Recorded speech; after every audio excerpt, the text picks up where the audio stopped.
Hello world and welcome back to Organised Chaos. You're with your host Phil here today, and today I want to touch on becoming a parent.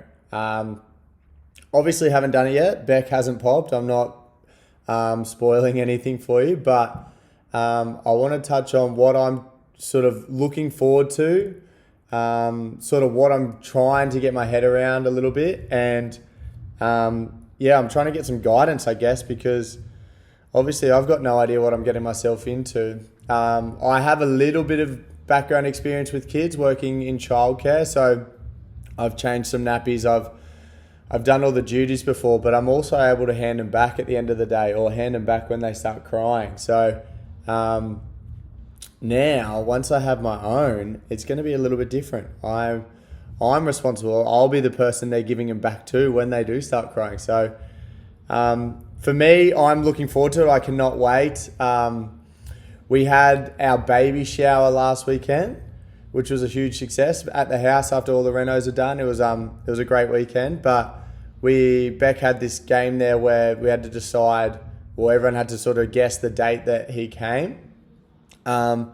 And for me, I guessed the 8th of the 8th, just because he'll be Phil Hill the 8th. I want it to sort of be some sort of nostalgia style date, which would be pretty cool if it was the 8th of the 8th for Phil Hill the 8th. But to be honest, I would love if he came as soon as possible, where he'd be healthy. As long as he comes out healthy, I don't mind when he comes out. But I'm getting to the point now where not that I'm ever going to be ready, but I'm wanting it to be sooner rather than later. And it's starting to feel like it could be anytime soon. We're over 33 weeks now. We definitely don't have everything organised. There's still heaps that we need to organise. We don't have a proper car that would work. The nursery was half set up because of the kitchen situation we had going on, so that's not completely set up.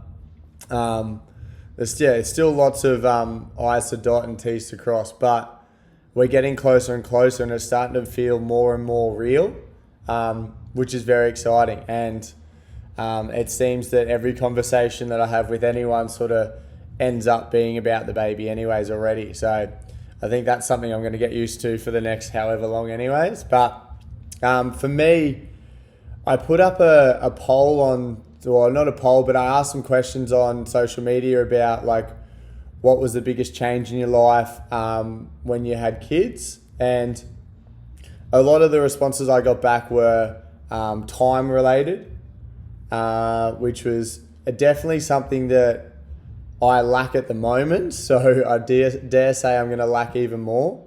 In saying that, my life has got a lot more structured in the last, I guess, maybe 12 to 18 months. I used to work 90 to 100 hour weeks.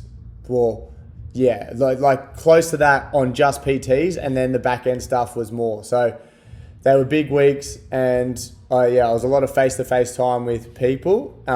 Now it's dropped back quite a lot, and I probably only do maybe 40 sessions a week of PTs or group classes, and then there's a lot of back-end work on that front. So I'm not with people. I don't have to be in a certain spot at a certain time as much as I was before. So that's allowed me to, because I can work from home with a lot of the back-end stuff I'm doing. So when Phil Hill the 8th does come, I'll be able to spend a fair bit of time at home and still be able to do, if everything goes to plan and it is possible. And that's probably me being naive too, thinking I'm going to have all this spare time to be able to do this stuff. But I've spoke to a few people, and a few people said they've painted their house while in the first few weeks while their missus was sort of looking after the baby, because there's only so much you can do as a father. But for me, obviously we'll just see what comes and see how it all pans out. But I am in a better working position that I don't need to be so hands-on with the business anymore. I'm obviously still super invested into it, and I've got plenty going on, but there isn't that position where I need to be doing 80 to 90 to 100 face-to-face clients per week to survive, which is great to be in. I've worked my way up into that position, and it's all sort of panned out the way it has, and hopefully it makes it for a little bit smoother of a sailing into becoming a dad, which is crazy to think about. So the big thing that people were saying in that Instagram questionnaire was time becoming an issue. I still remember like catching up with mates who have kids, and like for me, and especially before I had Beck, like even when I was on my own and single, I could like jump into the car in 3 seconds and drive down to wherever I need to get to and meet someone there. And if they were leaving at the same time, it'd take them 20 more minutes because they've got kids and they've got to pack a stroller and then they've got to pack the kids' stuff, and it's got to be at a certain time between a certain time because of routine and all these other little things that go along with it. And for me, I think that's something that I definitely take for granted, because I can be somewhere quite quickly at the drop of a heartbeat whereas you've got so much more planning in regards to making sure that the kid's not going to crack it while it's there, and like all these other sort of obstacles and hurdles you've got to go over to just make sure that you can spend an hour at the park or whatever it may be. I don't know. Like, I remember driving past Main Beach and I ran into my cousin who's got 2 young ones, and he's got one of those, I don't know what they're actually called, but I call it a dad trolley, full of crap for the beach that he's picked up and taken. And Beck and I were going for a walk down there, and we ran into them while they were down there, and they were there early.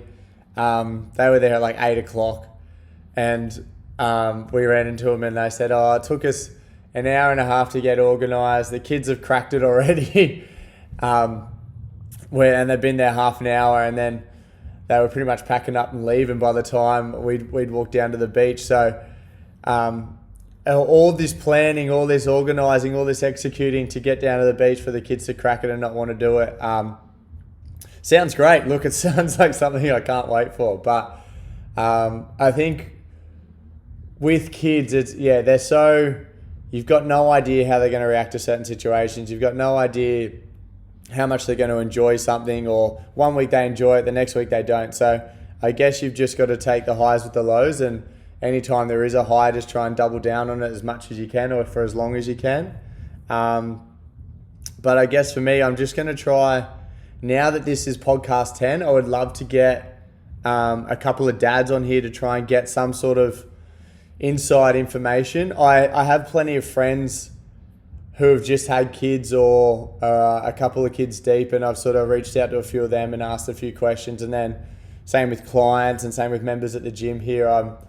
I'm constantly trying to sponge as much information as I can, but at the end of the day, every child is different, everyone is different, every situation is different. So you'll only know your situation once you're in it, and I understand that. But I guess the more I can get an idea of how they attack certain situations, and whether I choose to go down that path or choose my own path is something that I guess I can make that decision myself. And for me, I think that coming with that childcare background, I think the baby sort of situation won't be too, here I am, super naive. I can handle a crying baby. I can handle lack of sleep, just because I don't get much at the moment as it is. I can handle changing nappies. Whether I can handle all 3 of them at once, that is the question, and that is what we'll end up finding out pretty soon. So we've only got, if he comes on August 8th, that'll be a week after the due date, which is August 1st. So if we're referencing off August 1st, we've got about 6.5 weeks left. So 6.5 weeks of just Beck and I at home before the little one comes on board. We've got a great support network around us. Not only our friends who have sort of, most of them are in that same situation at the moment, but my parents only live around the corner. Beck's parents only live around the corner. both my parents are retired, so they can be full-time. Well, I don't know if they know that yet, but they can be full-time grandparents and full-time babysitters if need be. So we've also set up, like I've got a great community here at the gym, and everyone here is going to be super supportive in that sense and knows what's going on. And I feel like he's only just going to become one of the gym members straight away. So he'll be handed around here quite a bit once he gets old enough. But we've also got an area now at the gym where we're filming this podcast from that is sort of set up, can be set up for like somewhat of a nursery. You could have a cot up here. We could have a little play area. So, I dare say that he'll be able to, once we find a car, he'll be able to come to the gym and hang out here if need be. If Beck needs some time away or whatever it may be, we have that accessibility here now. And then obviously his grandparents, my parents, Beck's parents will be all hands on as well, which would be great. So we're pretty fortunate in that position. We've been able to have like that support network around us, where I've talked to a lot of people that aren't in as fortunate positions. So I definitely consider ourselves lucky in that sense. So for me, I'm just counting down the days and the weeks now until he comes, and we'll end up at Baby Bunting this weekend, bloody buying something else that we probably don't need, but we'll buy anyway. So I think the only thing, we've got a pram and a baby seat sitting there ready to get picked up. We've got nowhere to put the baby seat because we need a car, so we're probably going to go look at cars this weekend and try and organise that front, and then get the baby seat organised, get the pram organised. The pram we got was like this U-Butte one that anyone who's got one says it's the bee's knees, so which is great to hear, because I want to bloody be able to run 5Ks as quick as I can with him just holding on for dear life onto that pram. So as long as we've got the best one available, he'll be able to do that. But yeah, on that front, I need to get some people onto this podcast now. This is number 10. So I said to everyone that once I've done 10 podcasts on my own, I'd be willing, because I've seen the commitment in myself to be able to do them, I'd be willing to try and get some people on here to interview, to chat with. So please reach out if you want to jump on a podcast. I'd love to chat to anyone, hear anyone's story, sort of see if I can learn something, see if they can learn something. But definitely at this time, if I can get some dads on here to share their story and sort of talk about their newborn phase, which is sort of what I'm about to go through, I would love that. So once again, thanks for listening, guys. Please like and subscribe if you haven't, and I'll see you in the next one, hopefully with a really cool guest.